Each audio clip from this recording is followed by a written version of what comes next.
we're going to mill up some brush box in the next few hours, so stick around and I'll show you how it's done. That's a 5-head McKee Canadian carriage. That's our second carriage. We had a smaller one, but that was well before my time. These were built by McKee Engineering in Lismore, New South Wales. There wouldn't be too many 5-head Canadian carriages that size left in Australia today. It's a magnificent bit of kit. It has the ability to handle those giant hardwood logs that we get from time to time. This machine will last us forever because it was well built back in the day and we look after it. Now those air cylinders are actually made out of brass. They did that so they wouldn't rust out. When you take them in for repairs, which is rare, the engineers reckon they haven't seen them like this since the war.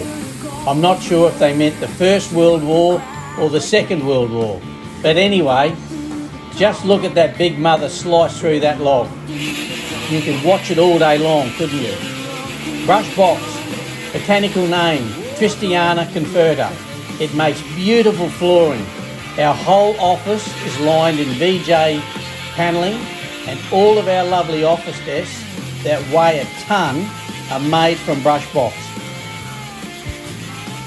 We tend to harvest a little bit of brush box because we quite often find these trees burnt out at the base and they tend to fall over.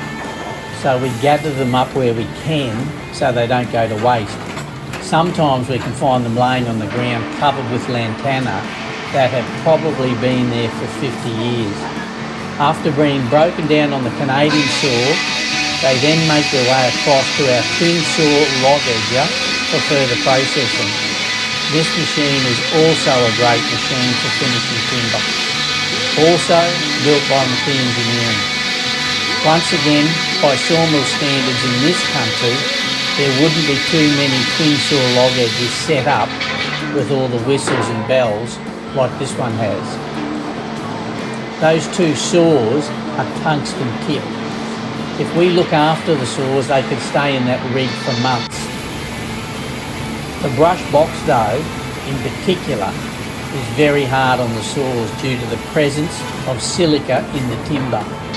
Now we have diamond sharpeners that swing out from the sides of that rig that allow us to sharpen those saws daily.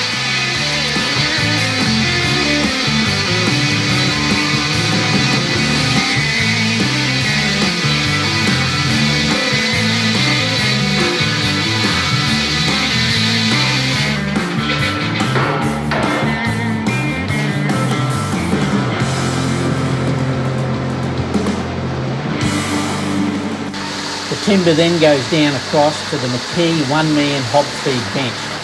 Now those saws are what we call spring sets. They are basically high-speed chrome plated steel saws. They are removed daily and placed onto an automatic sharpener to keep them sharp. Now to keep that saw rig in sharp saws, we have a bank of about 14 saws. Then the timber goes down onto the docking saw that you are looking at now. At that point, we can dock out any fault. Now nothing is wasted. The waste timber goes to a wood chipper and the wood chip is then sold to landscape yards. So does the sawdust. Then the timber goes down along the green chain, it travels down that live chain and then the different sizes are pulled off into their appropriate rack trolley. The timber is then stripped and it goes outside to dry for 2 years. Walking slow, devil's on the loose. Better run through the jungle. Better run through the jungle. Better run through the jungle. Oh, don't look back and see.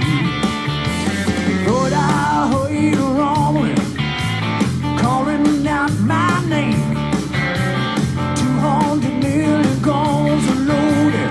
Satan cries they came. Better run through the jungle. Better run.